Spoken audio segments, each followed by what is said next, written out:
Welcome back to the Keep Your Sports Lit podcast. I'm Sarah. I'm Jack. And I am Sam. And this week, we're actually all in different places, which is kind of difficult. My gosh.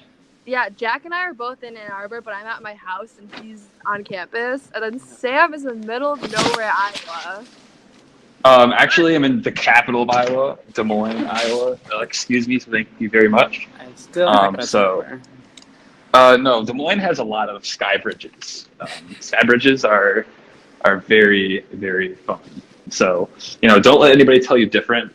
People of Des Moines are very, very proud of Des Moines and are very happy that somebody is here to see the city and see their sky bridges. That's nice. I was at this restaurant yesterday, and basically this woman, these two locals are there, and then they're just like, first of all, this place is creepy. It's like a ghost town. There's nobody on any of the streets. And they're like, we're the only ones in all the streets. We're like, this is weird. And we get to this restaurant, the only one that's open around dinner time. And people there are so happy that March Madness is being hosted in Des Moines. Like, it's actually going to bring people here. And when we got here, they had like the whole hotel decked out with Michigan stuff and balloons and a band with like drums. And then there's like, I heard that they have like everyone going crazy at the hotels because they're just trying to impress people. Like, please love us. Like, we're Des Moines. Nobody comes here. Please love our city. Aww. Yeah, for those of you who don't know, Sam's on the band for the basketball team. So he's in Iowa supporting our basketball team right now. I am. Go Blue, I can see John Beeline from where I'm sitting having some sort of serious discussion with another coach. So maybe he'll decide to come on as a guest midway through the episode. Who knows? I've heard he's the biggest Survivor Michigan fan ever. So yeah. And since I'm at home, I actually have my brother with me right now. And what should I say? What's your name? I'm Andy. Basically, he watches Survivor Michigan, and like he has some opinions that he may or may not talk about throughout this podcast. Some hot takes. His voice. Yeah. Whoa. All right, so let's get started. All right. First of all, we want to correct something we said last week. We were talking about how every title has been said by a different person, but we realized that is actually not true because Leia said "love Polygon," and then she also said "I don't like getting lied to." So I just wanted to correct that. Put our gosh. out. We call ourselves the experts of Survivor Michigan, and we got another thing we were called out on was actually by Matthew Israel. He said, actually, my day after my last confessional was not 2 hours. It was only 40 minutes. So, okay. Sorry, Matthew. He's definitely very, very defensive about the fact that his last confessional was not 2 hours. It was only 40 minutes. So apparently, George Johnny. Do we trust George or do we trust Matthew? I don't know. I guess it really depends on how much you trust Matthew Israel, Jack. Anyways, so we had a couple of things that were wrong, but every other thing we ever say, you cannot always 100% count on it being right. The thing is, like, we are being unpredictable every week about how we are bringing in the guests. I say this week we just be predictably unpredictable and bring in the person who said the title. Right here with us now is Brittany. What's up? Oh my gosh! Wow. How's it going? Welcome back to the podcast, Brittany.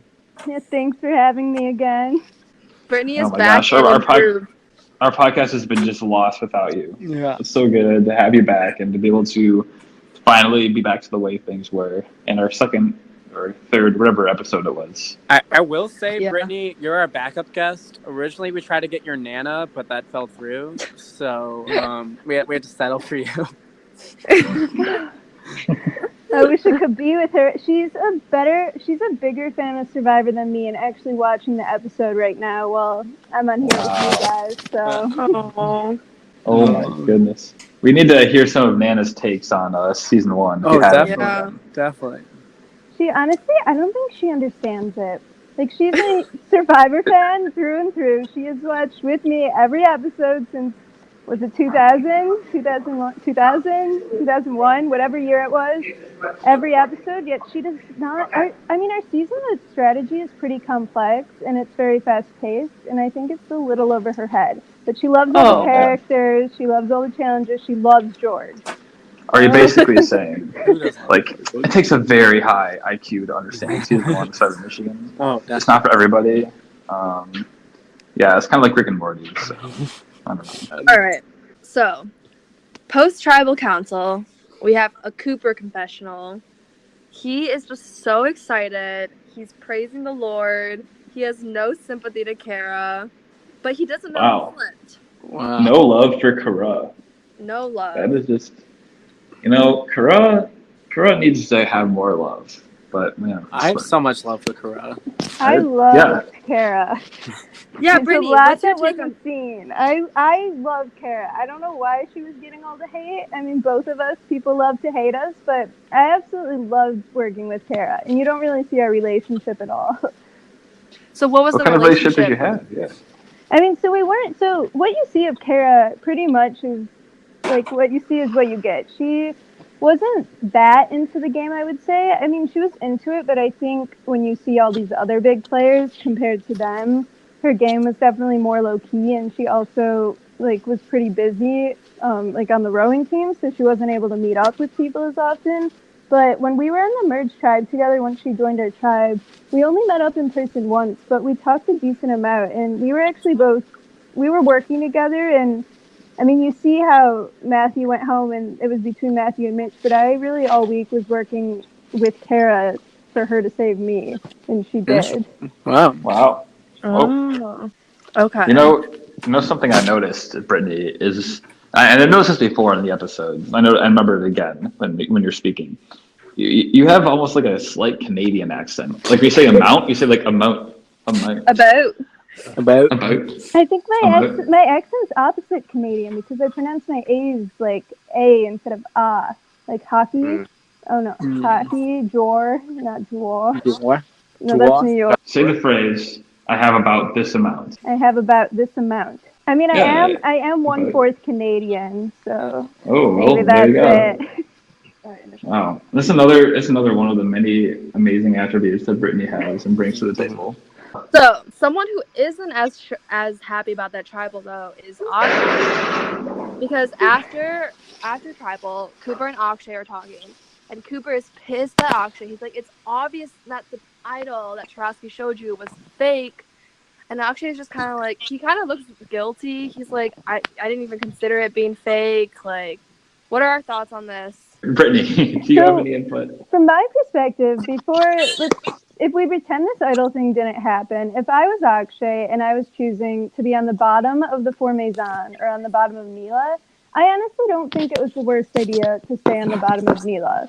So I didn't think it was a bad move on his part necessarily. Before this idol thing, and he made, in Mitch's words, stupidest move of all time, or whatever Mitch said about him, I feel like, from his perspective, why would he try to be on the bottom of us Maison when he still had relationships on the other side? And although it's right now, like, it made it seem like Angela was really close to the Alexes and Kara, I feel like Akshay could have possibly worked with Angela and Cooper to maybe somehow overthrow that trio. So from his perspective, I understand not flipping to work with us, but then the whole fake idol thing, I mean, you've discussed it before. If Tarasky really had a real idol, he would have used it at that tribal, so I have no idea how he felt to that. Yeah. But what about his whole relationship with Cooper that he just, like, threw away and, like, decided to, like, vote for him? That part I didn't understand. I thought that if he and Cooper were flipping, like, I thought in his game, he needed to stay with Cooper, and whichever side they were going on, he needed to stay with him. So the fact that he not only was going against Cooper, but he went to Rocks against his closest allies. Like, none of us understand it because it doesn't make sense. Going to Rocks is just the thing that I can't understand. We kind of talked about this last week. Like, if he would have decided to, like, flip back, he probably already would have had his relationship destroyed so much that it's just, I think we've already gone into this, but yeah, Cooper was clearly in this beginning of this episode not happy with Akshay.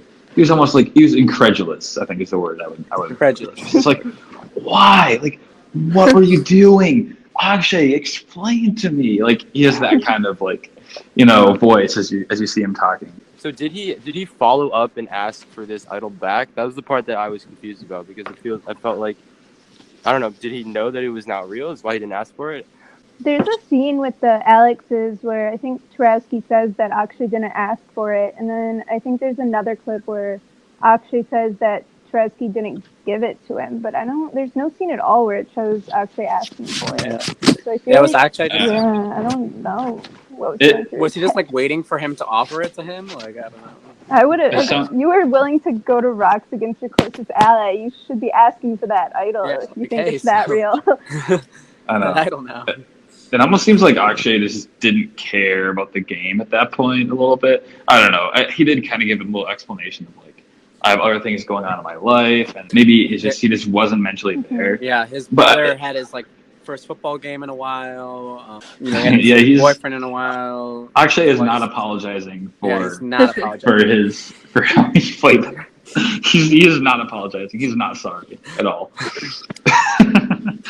But I do kind of think that I think at a certain point he must have just realized like, this is fake. I'm not going to get anything from Tarowski. It's decided like, I'm not even going to ask him because I already know that he's not going to give me anything because I already know that it's fake. He must have at some point just figured that out. I think he said in his confessional like, yeah, he hasn't given it to me yet. I don't know. I kind of think it was fake. I don't know. I kind of think I made a mistake.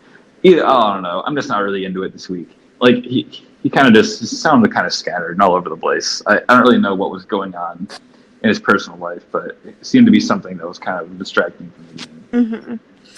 And speaking of idols, the Alexes purchased a couple of idols from Amazon. Oh my god! But I don't think we really got like what they did with it yet. He showed it. The idol he showed to Akshay, right?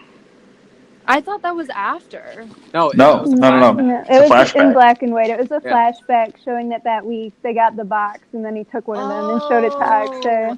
Yeah. Okay. I think last week we were supposed to not know that it was fake. Like we were supposed to think, oh, maybe it's real. Mm-hmm. But, okay. So they didn't show that they had bought the idols until this episode. And I think that we just kind of figured out. I don't know. I kind of assumed it was fake. So I think that what the Alexes can do with this idol, if they find another idol, they should just plant that idol where they found it. So if someone else goes to the spot and they find the idol, then they'll know that it's fake, but they won't know it's fake. The people who found it. This is the thought. Oh yeah, plant the idol. That could be interesting. I don't know. Maybe we'll see them do something like that.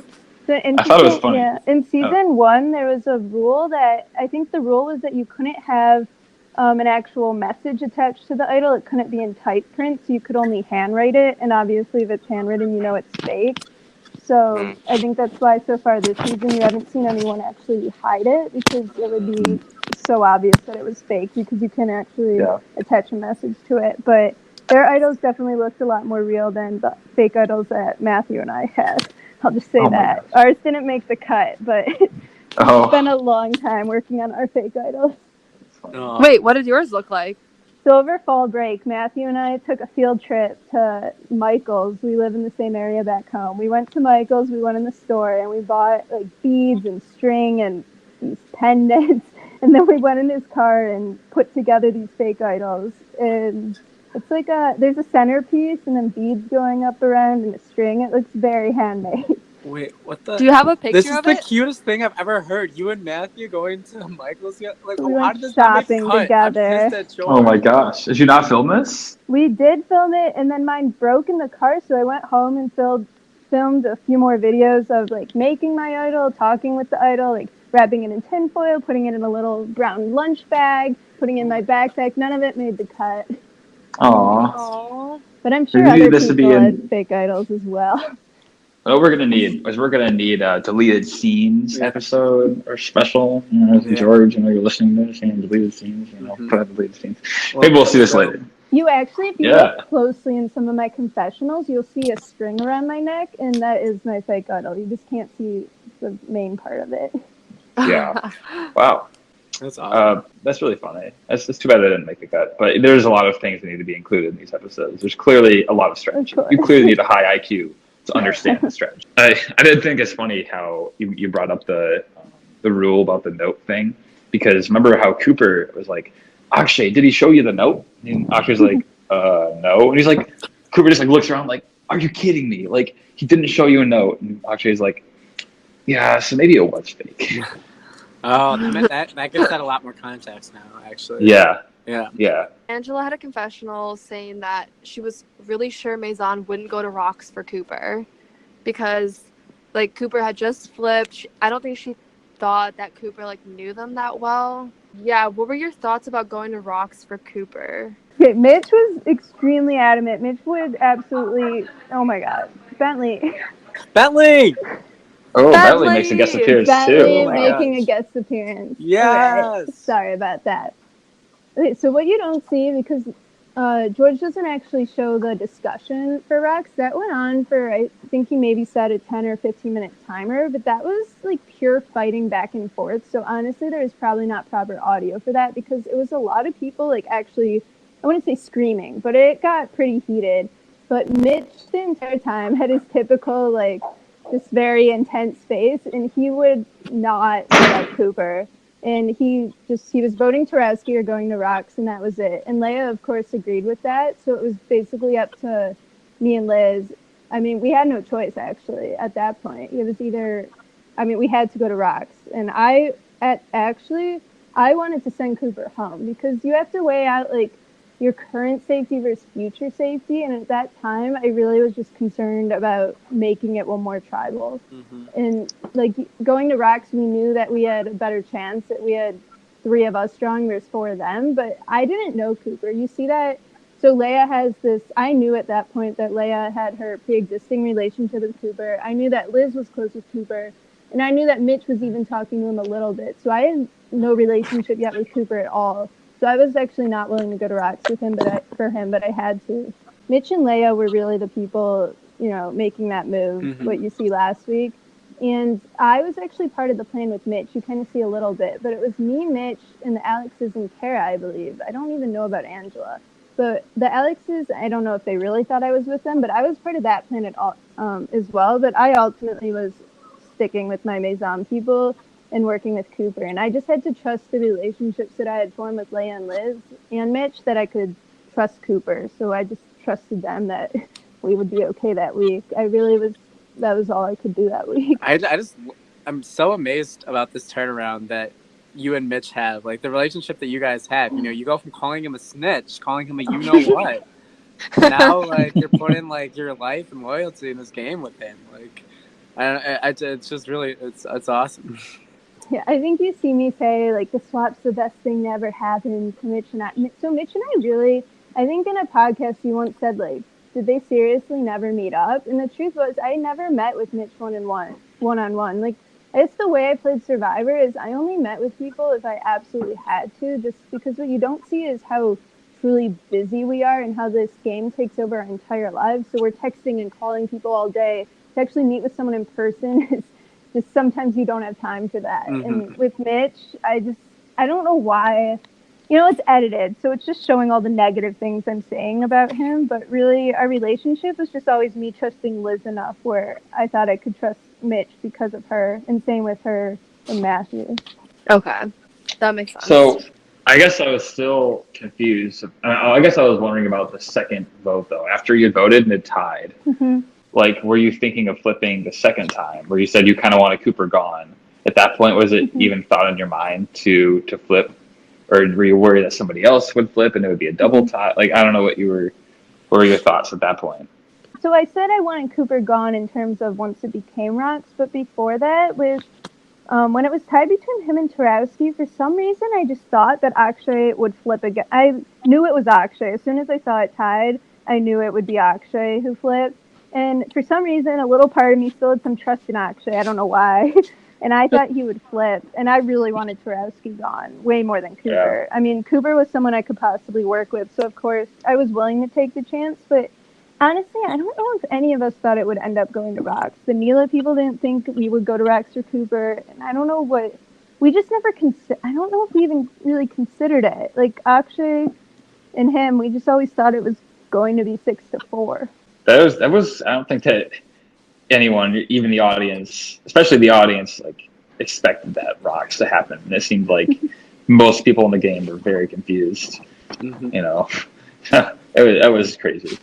Especially because it's like two people who have been like seen as like these schemy threat type people. Like Cooper has been kind of like known for a while to be a liar, and Tarowski obviously just like did this amazing thing. The fact that 8 people are willing to go to rocks with them, it was just wild. But it totally makes sense, the reasoning about why, you know, you guys both didn't think would happen, and that kind of just like caused it to happen. And the best part about that tribal too is that they both survived. So then, after they're going against each other. And now next week, like both of them are in going into this week. So Yeah, that was pretty interesting.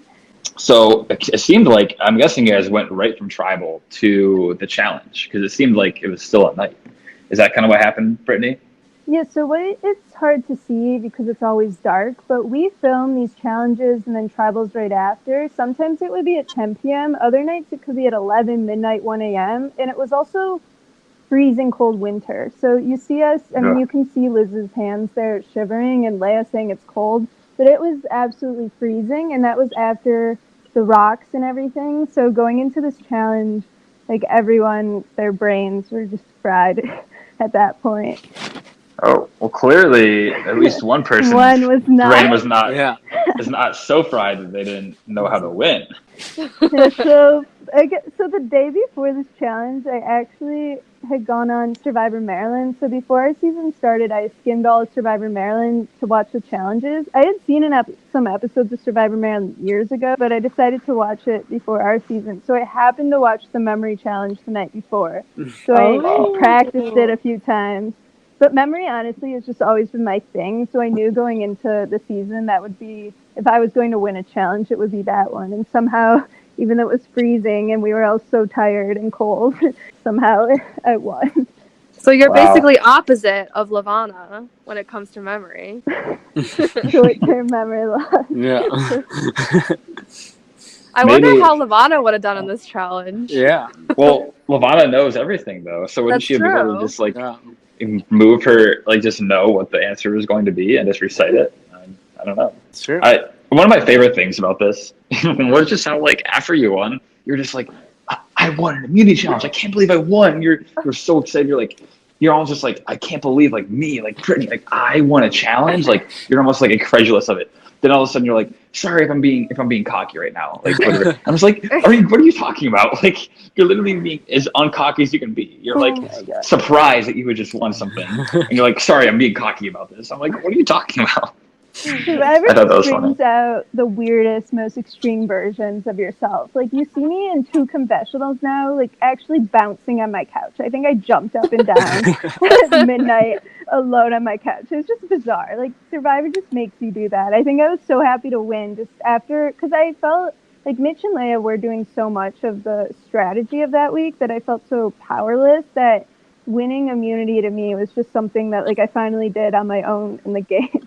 So I was just really happy to have won. Not to be a downer, but Brittany, why do you think no one reached out to you after winning the challenge? When I feel like being in that position would be one that is kind of conducive to people reaching out and trying to make connections. Yeah, it's a great question, Andy. I wish I could answer it. But I still don't know. I really thought when you win that people reach out to you, and you see me in that confessional, not one person did. Like, you see Liz congratulate me, but nobody reached out to me to try to work with me. And even Angela didn't. It was weird. I think people at this point, so going into this week, we were up 5-4, and the 4 Neelas just knew, well, minus Cooper, so the 4 of them, they knew that after we had gone to rocks to Cooper, us 5 were sticking together. So I think them 4 that week, so you see Thal, like, trying to play his own game, but I don't know what the rest of them, like, why they weren't reaching out to me. Like, Tarowski, Akshay, and Angela, none of them reached out to me. Well, to be fair, I'm not sure if Akshay was reaching out to anybody that week. This week, no, so that makes sense. Yeah. But the week before, after all that drama, he did not reach out to me. I actually reached out to him. Yeah. But you don't just reach. I think you reached out with your foot a little too hard on him. Oh my I gosh. think it started with my knees, and Oh. it's transitioned into my legs and my foot at this point. I swear he said it was my knees.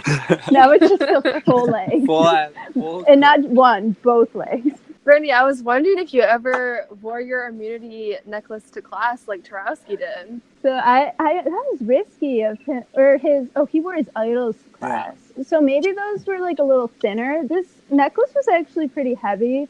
So I didn't wear it to class, but I brought it to every class in my backpack, and I brought it out as show and tell. Oh my god, that's incredible.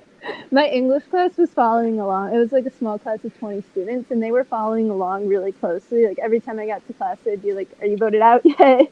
Oh my gosh. So I brought it to that. show them, and then I brought it to my friends, and they were just like, "You're so weird, Brittany," and then I put it back in my backpack. But yes, it traveled everywhere that week. That's amazing. That's awesome.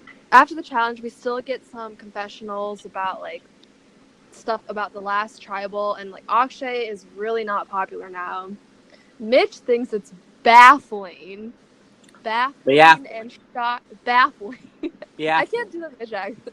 Baffling. It's baffling. It's baffling to me. It's shocking. That was just that was absolutely baffling.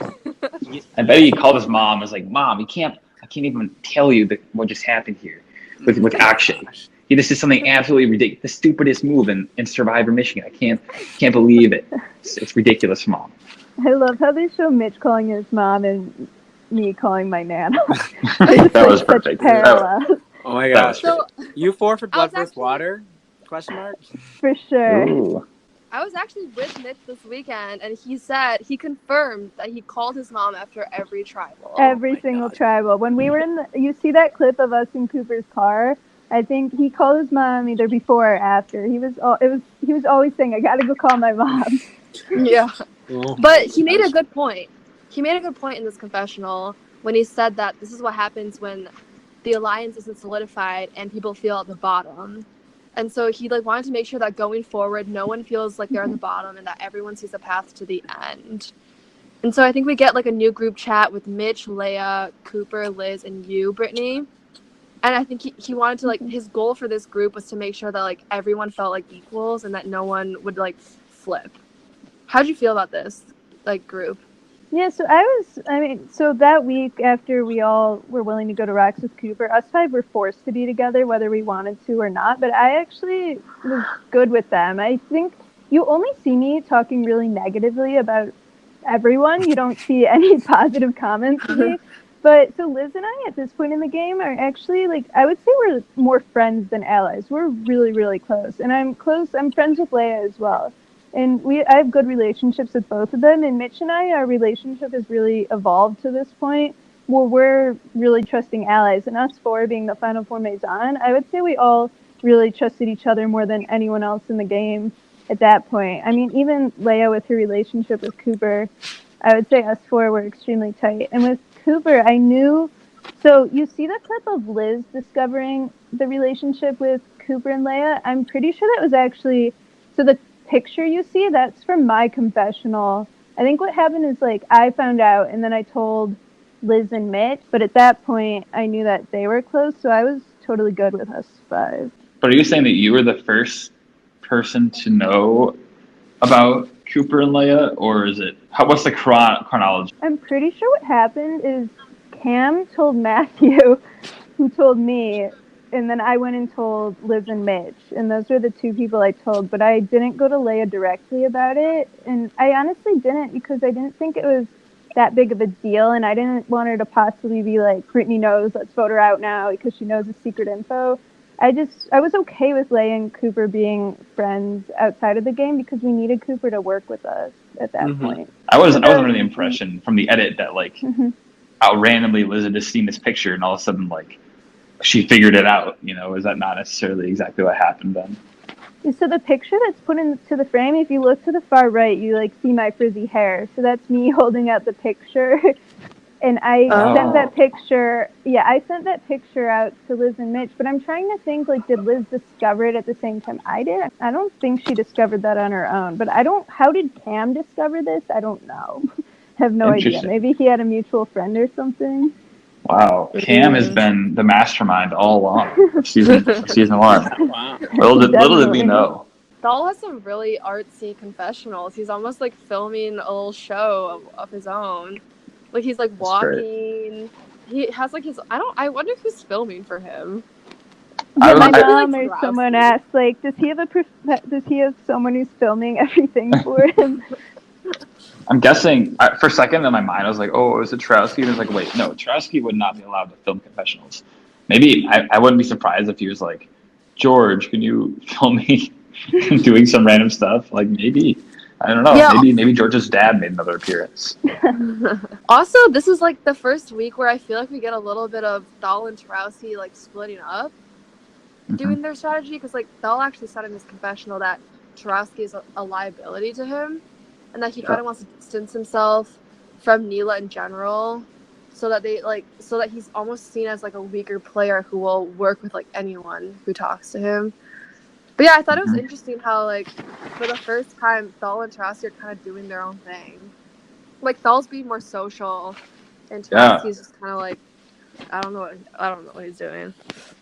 Yeah, I definitely feel like we're kind of seeing Thal being built up as a more social player and like more like just well liked generally by people. I think that the strategy definitely at this point has been like, if I make these connections, people want to keep me in the game. And I think that he in this episode has done a pretty good job at developing those relationships. So Thal called you, and you guys like both apologized to each other. And he told you that he's kind of like a sitting duck and like blah, blah, blah. Well, like, what was your perception of him at that point? At this point, you've seen just a quick black and white, I think, clip of Thal and I from a meeting. So only like one little meeting has been shown and then some phone calls. But at this point, Thal and I would say Thal and Mitch had a closer relationship than Thal and I did, but we still had a pretty close relationship starting from the double tribal, so before the merge. So starting from then, we actually were starting to get closer, and we kind of had a I'll watch your back if you watch mine type of thing. We knew we couldn't work together, but that we would protect each other. And you don't really see us talking very much, but at this point in the game, I actually was doing everything I could to keep him in, and he didn't have to protect me.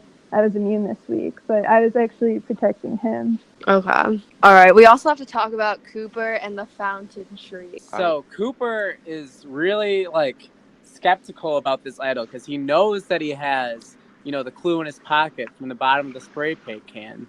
But then Cooper goes to the diag and he sees this tree that says fountain on it, and he's like, holy crap, maybe Tarowski is right that the idol is in the fountain. Like, this makes sense.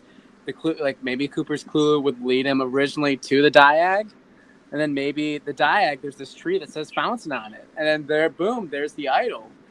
So, and apparently this is, like, just the biggest coincidence in the world. Like, we talked to, like, George and I think some other people, and they're, like, there was they don't know who wrote fountain on this tree, why fountain is there. Like, does anybody have any other information on that?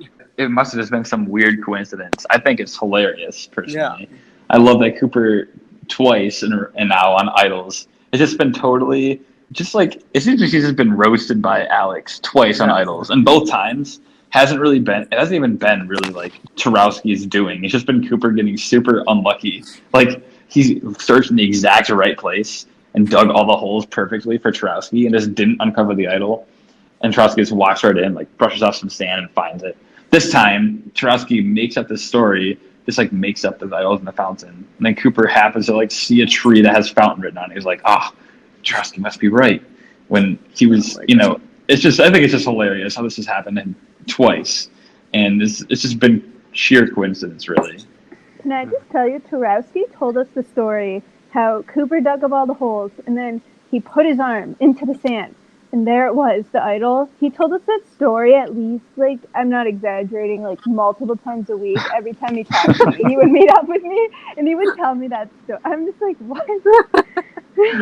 He's very proud of that. He's very proud of that moment. But I think that tree was just a really random coincidence. And Cooper had the clue, and you see he has not found the idol. I think there's just a few unresolved mysteries about Survivor Mystery. Like, there's sometimes just spirits working. You know how Jeff Probst always used to talk on Survivor about how, like, ooh, the island is speaking. It used to be all mystical and like, oh, it's the island is, you had to respect the island, it's whatever.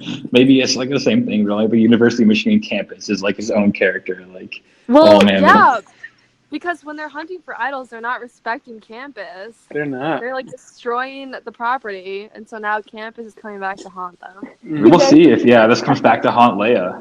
If the campus will end up getting revenge on Leia or not. I guess we'll end up seeing. Now, Brittany, you have one of the best confessionals, in my opinion, of the season so far, with your little whiteboard. Yeah, The channeling whiteboard the came lion. out. Channeling the lion. My biochem board, it really came out this episode. So similar to Matthew, I had notebooks going with scenarios. I had things like just in my head a lot, but I had multiple whiteboards and notebooks, but this was the first time it was in the video of me just sitting with my whiteboard, and I was sitting there for a long time at this video. I thought he would cut some of that out, but no, I just kept drawing and making these lines thicker. I love when you were like her connection with Mitch, and then you drew and he zoomed in on it. And he zoomed in. And notice that I did not draw a line between Mitch and Leia. They are keeping that relationship secret. Oh. It's true. I feel like there's almost so many relationships among these maisons that it's like I forgot about half of the ones that exist. Did you do these whiteboard things often, or was this like a one-time thing? I mean, I wish I could tell you it was a one-time thing, but I really had no life that semester. It was my busiest semester of all of college, but somehow at the end of the day, I would sit down at my desk with either my whiteboard or a pen and pencil and just be thinking about a lot of different scenarios. You see that a lot with Matthew, because Matthew loves to get in front of the camera and talk. I just personally don't like being on camera, so a lot of my game was just off camera, honestly, which is not what you do if you want to be on YouTube, but I did this pretty often. I will say you had a pretty good edit this episode, though. We definitely got to see a lot of you. You won immunity, and then I think one of the really big things to come out of this whiteboard thing is you kind of having this realization about Liz and all the connections that she had. Yeah, and you were saying how it kind of sucks because you trust Liz over Leia. Like, you've always wanted to go to the end with her, but you're like, I don't think I can beat her at this point. Yeah, so at this point, it's only Final 9. It was probably too early to try to be thinking about an end game, but of course I was trying to draw out an end game and Final 2, Final 3. Of course. And thinking about that, and I had always imagined the entire game going to the end with Liz. Liz and I, why we became actually so close compared to my individual relationship with Leia and then Leia and Liz, is Liz and I, the foundation of our relationship was our distrust of Leia, actually, and how we both knew that Leia would do well, just the way she presented herself, and she had found an idol, and the way she talked strategy. We were really close because we knew we both had the end goal of voting out Leia. I think you really were the first person I've seen kind of dub Liz as a threat. I feel like at this point you're kind of I don't think anybody else realizes how much of a threat Liz actually is, because she'd been playing kind of a more low key game, but had all these connections. Almost every person had a line drawn to her. And then the one that wasn't between her and Thal happened that week too. So I was thinking wow, this is, I think, a pretty acute observation. Yeah, Liz and I at this point, I mean, we were extremely close, and I would honestly say my relationship to Liz was probably even stronger than her to Mitch or anyone else. We were just this close of allies and friends that I knew her game so well because we were talking game constantly for, I think, 2.5 months at this point. And that's why I think I knew her game just as well as she did, and she knew mine, just because we were that trusting with each other. I mean, you see me talking negatively about her, but it really was a close relationship. Yeah, so you said Liz is the sun and everyone revolves around her. So I have no idea where that came from. Are you Mercury then in this case? You're Mercury? I'm saying, am I an albino fox on Mercury? I didn't really survive out there. I just pictured, I guess, seen episode 8 of Star Wars: Last Jedi, how there's those snow foxes that are on that one planet. I don't know. I just thought of that. Yeah. Just because it's an alien fox. I don't know. But it's, yeah, you're an alien fox on Mercury. That's exactly what you are. Albino alien fox. No, but wow. Oh my goodness. Yeah. So you're Mercury because you're the closest one revolving around the sun. Is that what you're saying, Sarah? Yeah, that's what I'm saying. Okay, so speaking of Liz, she ran into Thal at a bar. This is where some showman's music Oh is, my god. Whoa. I was- played. Do you have any I was wondering. insider info? Any insider info on this? Yeah, so Liz is out of the country right now, and I don't want to speak on behalf of her, but, you know, with the music playing, some people in the comments had some assumptions. I feel like I should clear it up that nothing happened that night. There was some giggling about him, but nothing happened. But they really just happened to run into each other that night in person, and somehow they became allies. It's kind of crazy, but I guess that's really college Survivor at its finest. I like how they recorded their interactions in the bar. Yeah. I feel like it was just like some sort of like drunk Snapchat that happened to be saved to the camera roll. That George is like, oh, I'll use this. Honestly, it was horizontal, so Yeah. Yeah. correctly. Yeah. I don't know, whatever you say, Brittany. Nothing happened. Okay, wink, wink. All right. Whatever you say. Yeah. But yeah, I thought that was funny that it showed that right after you're talking about how, wow, Liz's connection with everybody. She's like the sun. Everyone's revolving around her. Then immediately, like, she makes another connection with like somebody else. The only person without a line. All of a sudden, she's connected. Yeah. Yeah. Why do we think Tarowski was not trying to be social? What was his game then? Honestly, I really like that. Like, I think that was a good move of him. He's kind of like injecting this fear about the idol and then making it seem like he's so comfortable by like not talking to a lot of people. I think like only amplifies that fear. Because I feel like if he didn't have an idol or whatever, people would be like, why isn't he scrambling? Or what? Like if he didn't have an idol, he'd be scrambling so much right now. Like he has to like. Why is Tarowski being so chill about just getting like 5 votes going to Rocks? So I don't know. Like I feel like that's definitely something that can like induce a lot of paranoia if you kind of like take a step back when you shouldn't take a step back. Yeah, I thought that was really smart of them. Kind of like we said earlier, it's like Brittany had mentioned, man, like, yeah, there's a bunch of people that like weren't reaching out to me. Well, that's so weird.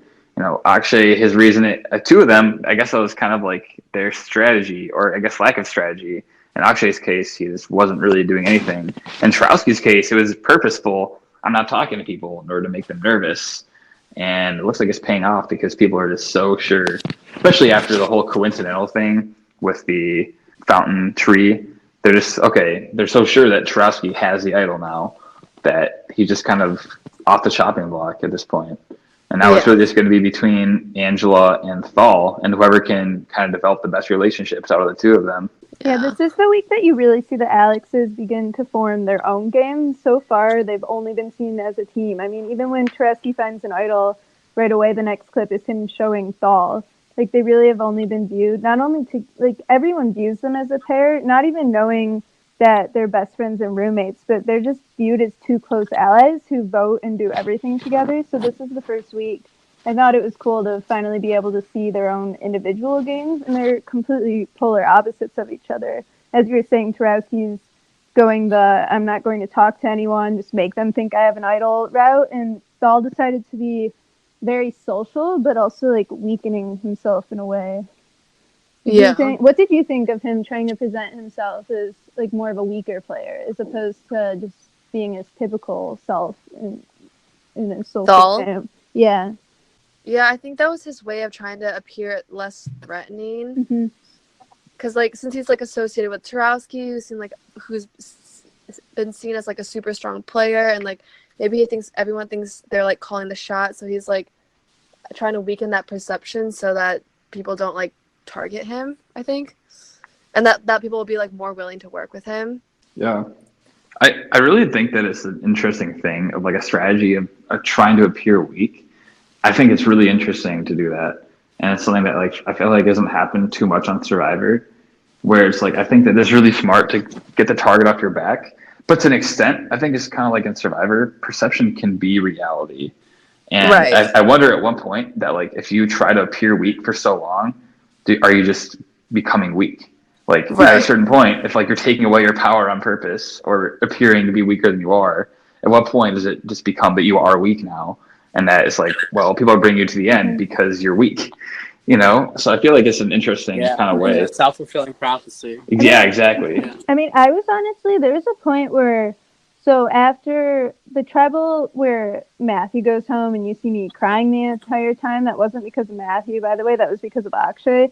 But at that point, I really thought it would be an advantage for me because I showed so much weakness. I thought that nobody would see me as a threat and vote me out when we made the merge. So at that point, I was seeing the weakness as actually a positive thing. But obviously in Survivor, you have to balance, people's perception of you, and you can't be seen as so weak that, then you can't win. But you also need to be a little bit weak so you can progress each week and not be seen as a threat. It's just in Survivor, always finding the perfect balance of everything. Yeah.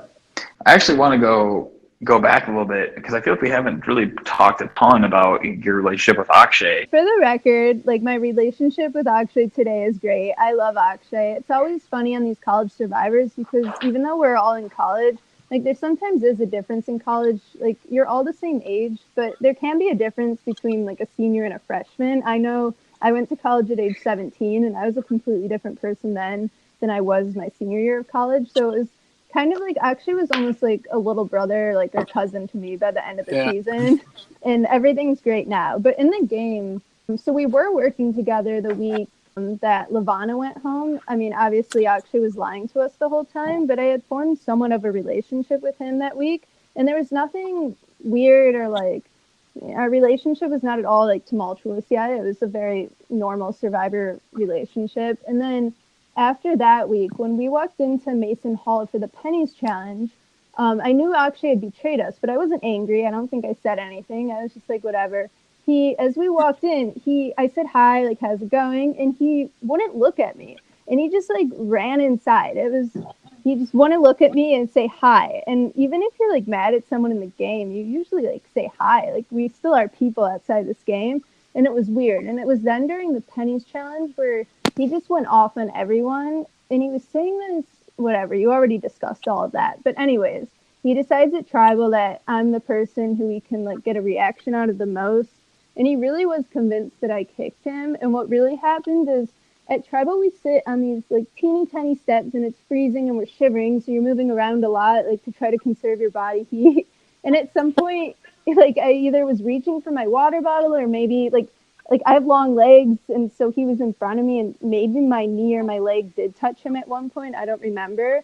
But him in his mind, I think Thal said it, he really thought he was like, I purposely, like fully intentionally kicked him. And I don't know why he would ever say, like, it's just like you say it now and you just laugh because it's just the most bizarre thing to ever think. But he really thought that. So at the next Tribal, he just decided to go at it. And it was at that point, I think a lot of viewers, people in the comments started getting, a lot of hate on me for crying because they thought I was whining over Matthew going out. I was really just upset at everything that Akshay was saying to me, and emotions were high that night anyways. But anyways, we go into the next week, and we did make up, and then, so this week, actually, you see we end up voting Angela, and going into this week, I still wanted to vote Akshay out, because I was trying really hard to work with him, and he was he was never reaching out to me. He was pretty, like, blah, like, he didn't really care to work with me. But Akshay and I actually had, like, a very like personal text exchange this week, and I was telling him things that like I hadn't told Liz or Leia or people I was way closer to in the game. And for like those personal reasons that we just talked about with each other, I actually wanted him in the game because I thought we could work together in the future. But you don't see any of that because it's, it was too personal to put on camera. But we actually we had a heart to heart. That's what happened. Mm-hmm. That's cute. That's awesome. Yeah, because I know at first you were like talking about whether he was pulling a Johnny Fairplay. Oh but my gosh.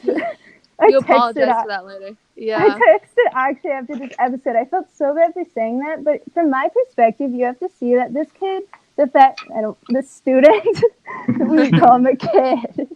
But Akshay was Child. Child. He was, and like, the fact that he was convinced that I kicked him, I'm like, I mean, would he go as far as like faking something in his personal life? I'm like, if anyone were to do it, it would be Akshay. Of course, like most of me didn't think he would do that. And then we started talking and I knew, of course, he wasn't doing it. But going into that week, though, yeah, I did want to vote out Akshay. But after that, I wanted him in, not only because of what happened personally and that I thought I could work with him, but also, you know, you want your allies to also be people you can beat. And I also thought I could beat him. So I thought he would be a perfect ally for me. But the thing is, like, I still don't understand why Liz was on board with voting Angela. Because she was talking about how she wanted to work with her, didn't want her to go home. But I didn't really see, like, when she was, like, on board with it. Or was she just kind of forced to? So, well, can I just go back for a second? Like, yeah. So, insider info.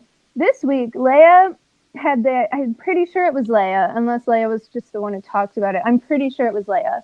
Had the idea of, so you saw someone say the clip that we really weren't going to decide who went home until the last second, because once one person finds out, like we all, of course, had relationships with the 4 remaining people on the other side, and we didn't want them to find out, and then like that would just be a disaster. So we wanted it to be a last minute decision.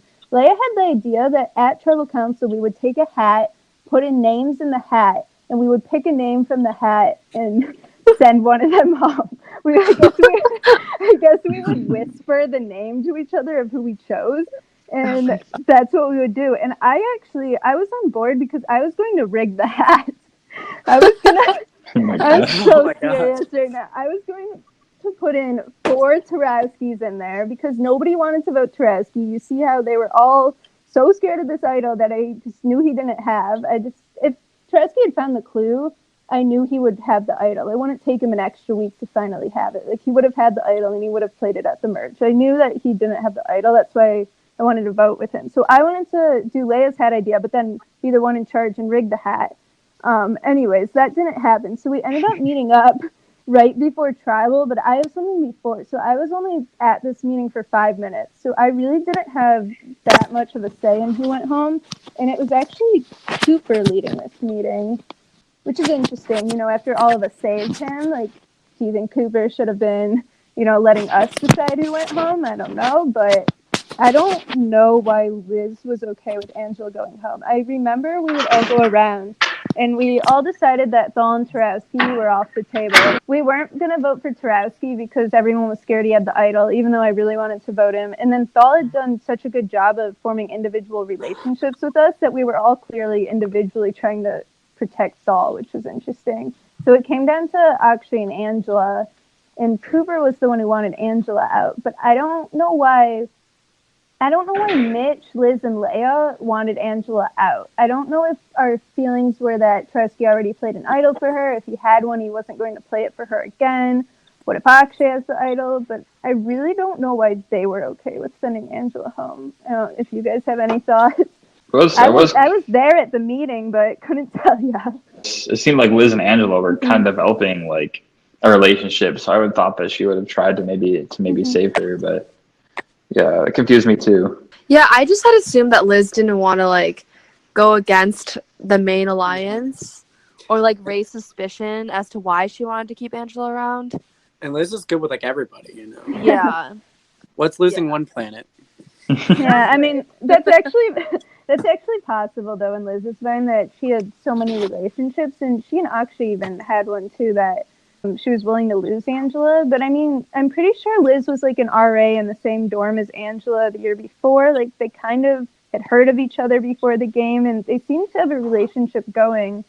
So just at that meeting, it really was only there for a few minutes. So it was a very rushed decision. And Cooper was the one, you know, making a pretty good case for Angela. I think just revolving around the idol.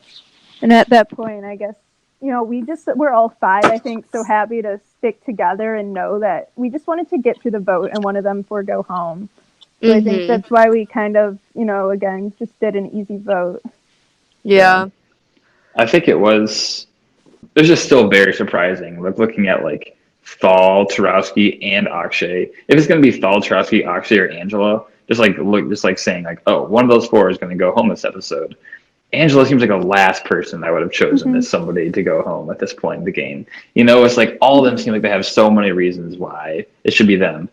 And then it ends up being Angela. It's just like, it was surprising for me to see, like, wow, Trotsky, Anthol, and Akshay all survived this. Like, if Akshay and I hadn't become close on like a personal level this week, I definitely at that meeting would have been fighting to vote him out, because I really was trying. I hadn't like formed a relationship yet with Angela, but I knew that just from talking to Liz that she was willing to break away from the Alexes at some point in the game.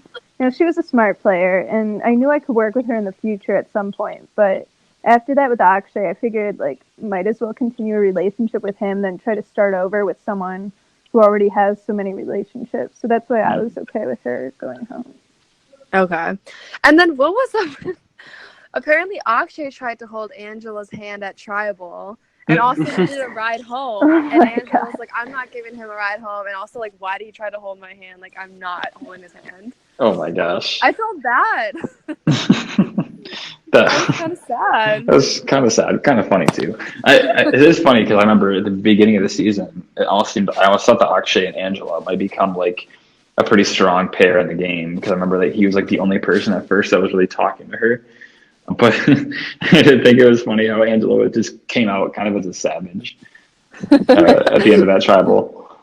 Also, another thing to note in this tribal council is we do get to see the return of Tarowski's legs. He's sitting right in the front row. Yeah. He's sitting with shorts on, and it's like, okay, wow, he's really out there. Just maybe he had realized that, you know, he had a while without being able to show his legs off, and decided to sit in the front row with his shorts. But definitely came back for a little bit there.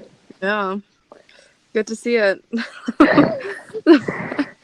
So, you know, the whole Angela not giving Akshay a ride home, the hand holding was kind of awkward. But you know what else is awkward? Old Facebook posts from 2010. Ooh, social media. So I hope it's not this of me. For this week's social media, we went through the depths of Facebook and pulled out some of the players' old Facebook posts. Because, you know, one of the themes of this episode was, like, awkwardness. And, like, Brittany was talking about, like, why aren't people talking to me? Is it because I'm an awkward person? So we're going to pull up some awkward Facebook posts from back in the day just to, you know, embarrass people a little bit. So first we're going to start with Tarowski. Tarowski had two that we found. The first one from February 25th, 2010. He says, I am the Austrian Jesus. And I got one like. And then September 23rd, he said Call of Booty, which I assume is like a take on Call of Duty. But you know, I didn't get that. Yeah. Like that. Oh, Tarowski has. Sorry, you need a pretty high IQ to understand Tarowski's older Facebook posts. This was like during 8th grade. Yeah. So he was smart back then. Yeah. Call of Booty. Next we get into Brittany. And Brittany, you had kind of a phase where you kind of just like, you posted like just words. Like, it doesn't really make any sense. They were just like words. Just words? Was it maybe inside jokes? Like, there was a run in 2009, just like all in a row. Run? It's like Halloween. The next one's tennis. And then you said social studies study guide, ... And fun Wait, run. When was Halloween like posted, words. though? Was Halloween posted on Halloween? Halloween was posted on Halloween. I yes. was really predicting Okay. a Cooper-Leia friendship there back in October 31st, 2009. Oh my gosh. Brittany, you were also a fan of like continuity. So you had in 2009, July 31st, finally gets to go to camp tomorrow, 4 exclamation points. And then July 31st, the same day, you said camp, 5 exclamation points. And then August 1st, the next day, is at camp. 7 Oh my god. You know what? Is that camp?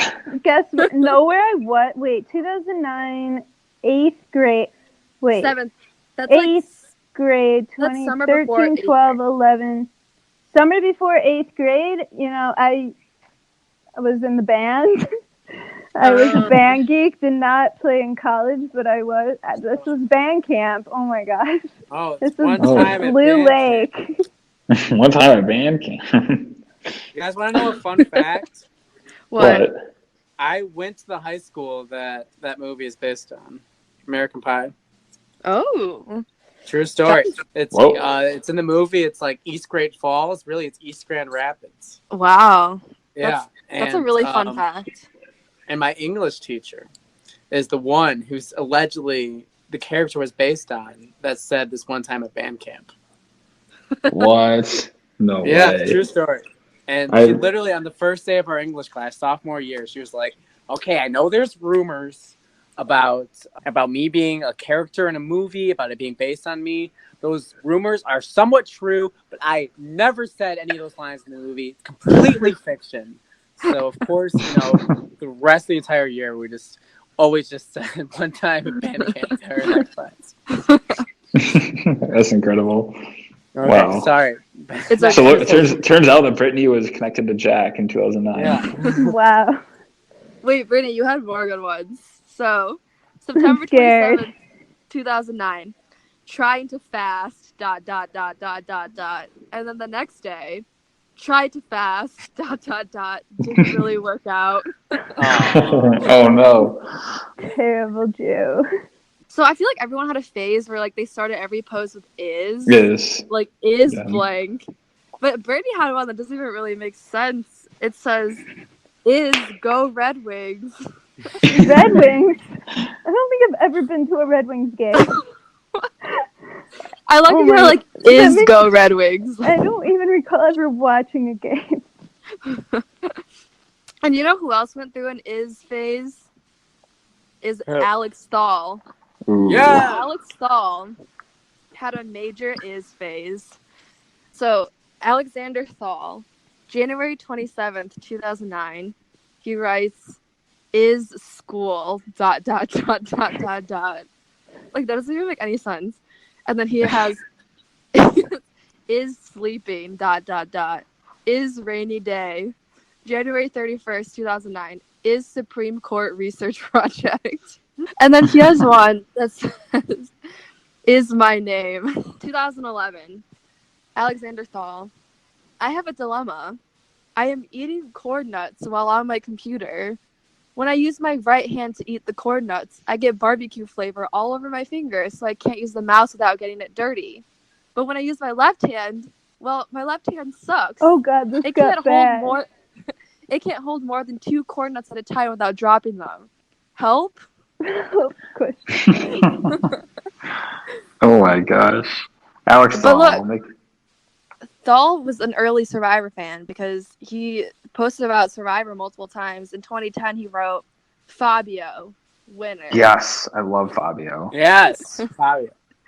Fun fact, I think Thal and I were the only 2 players this season to have played Survivor before Survivor Michigan. Ooh. I think we were, I don't think there was anyone else. We were the 2 people who did online games. That's amazing. Wait, I have to read this one. In 2013, so this is like junior year of high school, Thal goes, you know, like when you're like feeling happy, like you can have like emotions in your posts. Mm-hmm. Yeah. He goes, it's feeling like I finally grown into my body. And then the post is, I bumped into a big boy today. Ha ha. Oh, whoa. Oh. Thal growing into his body. But then Wait, when was that posted? What year? Wait, this is senior year of high school. This isn't 8th grade anymore. No, this is definitely in high school. Okay. This is like 11. That's like 11th grade, isn't it? You have to read Mitch. Mitch is like on a whole different level. Like he's just in his own little world. Yeah, but he has a run. He has a run in 2010. So on October 11th, 2010, Mitch posted, everybody is trash. We got 7 likes on that one. Okay. October 23rd, 2010, he writes, anybody who reads this, poke me. Well, I really hope he got a lot of pokes on this one. I don't know. He's really asking. for the pokes. So next, on October 22nd, day before, he says, I have legit -10 friends. he has his mom. Oh no. I don't know how many more other than that. Mitch is complaining. Mitch is pretty angsty. Yeah. He hates everybody. He has -10 friends. He's like begging for people to poke him because he's just so lonely. He's so lonely. He's just reaching out. He's hoping that someone will kiss him under the arch or something. I just hope that he can grow into his body like Alex Sullivan in 11th grade. Okay. So now, after this, after October 22nd, October 23rd, down in the dumps, he writes, poke me! In all caps. I need way pokes. I need more pokes. Keep on poking. These are real posts. Do you see what happens on November 22nd? It's so sad. Go down. So not only does he not have any friends by November 8th, now the bus driver hates me. Doesn't even have the friends of his classmates. No one's poking him. But the bus driver hates him. Oh, legit. I'm dying. By November 22nd, it's deteriorated to the fact not -10. He's at legit -10,000 friends on FB. -10,000. Is that a Southern accent? These are actual Facebook statuses. Oh, okay. So, Look. time has gone by March 21st.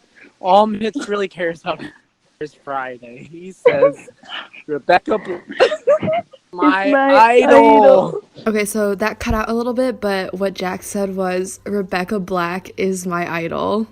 Oh, 8 exclamation points.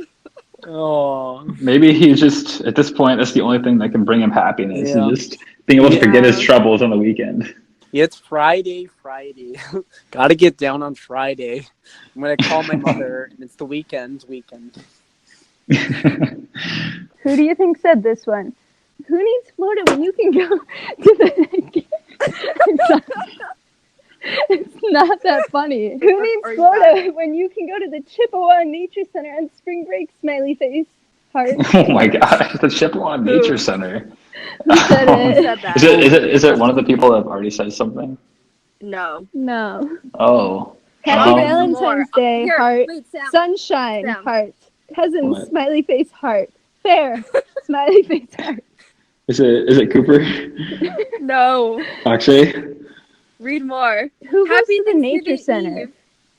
Leia? Liz? I'll give you a hint. This person, when I met up with them for the first time, had caterpillars in their room, and they were doing a caterpillar experiment with like poop. Like their Is it project Shay? was caterpillar poop. And I walked No. into their room, and there was boxes of caterpillars all over the floor. Oh, it sounds exactly like you're describing Akil to me.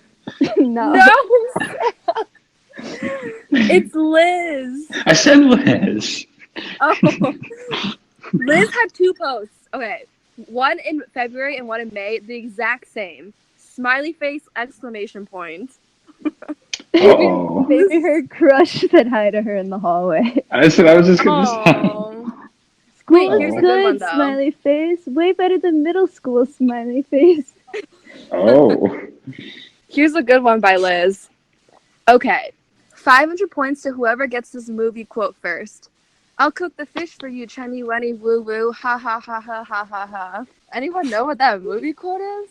No. I do not know that movie. Did you check the comments? None of us are getting points. Oh, I want 500 points. Last person. Because I stalked Cooper and Leia and everyone else left in the game, and they only talked about Michigan sports, and it was boring. But Oh. Matthew, Ooh. I found out Matthew is a really big Harry Potter fan, which I did not know.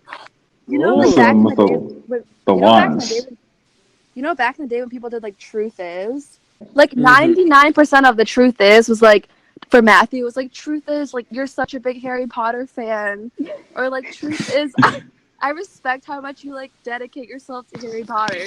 Like, He Oh my says, gosh. in 2011, waited 6 hours in line to see, all caps, one of the greatest movies ever. R.I.P. parentheses spoilers. All caps. Fred, Snape, Lupin, Tonks, and Voldemort. Oh my gosh. Oh, Matthew. Oh, Matthew. Matthew. So hopefully we embarrass you guys enough, you know. Hopefully I'll grow into my body one day like Alex Fall did. Guys, can we all poke Mitch right now? Is Yeah, there still a great poke idea. button on Facebook? That is a There great is. idea. There Wait, is. you should poke my Nana. Oh, do you have to So be friends? for one thing too, for everybody listening to this podcast, the whatever 100 of you, please poke Mitch on Facebook. Yes. Send him a friend request and then send him a poke. All right, guys, now it's time for some Jane Sider information. Hey guys, it's George. This week's insider information is twofold. For starters, we saw a lot of Thal's gameplay this episode, where he talked with a lot of different people on the Maison tribe and was very sociable. And we saw this through a confessional that he slid into, literally. He, for some reason, here's your little bit of a peek behind the curtain, told me that when we were going to be filming this confessional, that we needed to go to this slide and that he needed to slide into everything he was about to say. So we took 3 different takes for him to climb up the top of this slide and go down. Yes, there was a little kid and his mom around the corner, and yes, they saw us being weirdos, but yes, he took 3 opportunities to do this and then filmed like half an hour afterwards, and it was so dumb. The other little tidbit I have is on Cooper. When Cooper was looking for the idol after he had his idol clue for the second week in a row, he was looking around campus and all of a sudden just saw the word fountain on a tree. And it somehow went with Tarowski's story that he mentioned a fountain where he found his fake idol. I didn't write that. That was just there. And I just, out of coincidence, it somehow encouraged Cooper to continue to believe that the idol might be real that Tarowski had. Whether that, encouraged him to not vote for him or he had ulterior motives, whatever. But the fact that why was that there? To this day, it's a mystery. Someone needs to investigate campus. I can just Awesome. picture George's face right now smiling. It's, like we said, the campus has its own personality. The campus is real. And the campus decided that it wanted Cooper to believe that it was real. That's funny. The whole thing was funny though. I can see him ruining like a little kid's just trying to enjoy the playground, and he's like out here trying to film a confessional.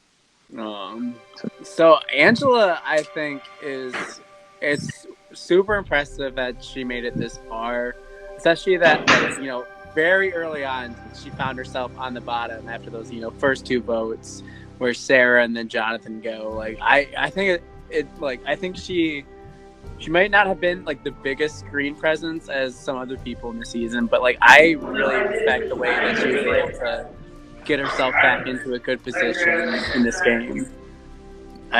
She was definitely kind of more under the radar type girl, but I think she was really fun. Sam, what are you doing? Sorry. You're ruining my eulogy. Right. I'm ruining it. No, I totally agree. I thought that she would be gone very, very early, and she outlasted, I think, a lot of people's expectations. I think I definitely underestimated her game a lot, I think, and I was really impressed by what she was able to do by being at the bottom at the very beginning after the Jonathan vote, and really, I think that she was a rock draw away from being in the final 5, potentially, you know what I mean? If Kara had not drawn the rock and instead somebody from Maison had, I think this might be a very different season. I think that Angela did a good job. I think that she was pretty observant too. I think she was smart for her to be very tight-lipped with the Maison girls, Liz and Leia. She was definitely a thinker. I think that she was the first person to really recognize Cooper's game for what it was, and she was able to kind of see through his lies. So I think that Angela is definitely an underrated character. Yeah, she will be missed. I think that she really just ended up on the wrong side of the votes a lot of the times. I can't really name a lot of big mistakes she had made in her game. I think that there's just a few times where things just didn't swing her way with as far as like the very beginning with like the Sarah Gallagher and Jonathan trio, and then kind of moving on to the rock draw where they got Akshay to flip, but their block draw just didn't go their way. So I think she had a pretty good game. As we saw that Thal ended up growing into his body in 11th grade, I think this episode has grown into its time and is about time for a close. So I want to thank you, Brittany, for being a wonderful guest. Oh my God. I want to not thank you, Sam, for that terrible. Yeah, my dog's listening. He's only one. Jeez. Oh, by the way, we want to thank everyone who's listening. We've been getting over like 100 listens on most of our podcasts, and yeah, we want to encourage you guys to give Brittany some love. Yes. Thank you. She is the best. She's amazing. Don't forget to poke. Don't forget to poke Mitch on Facebook too. And Cam. Everyone poke Mitch. And with that, we're poking out of here.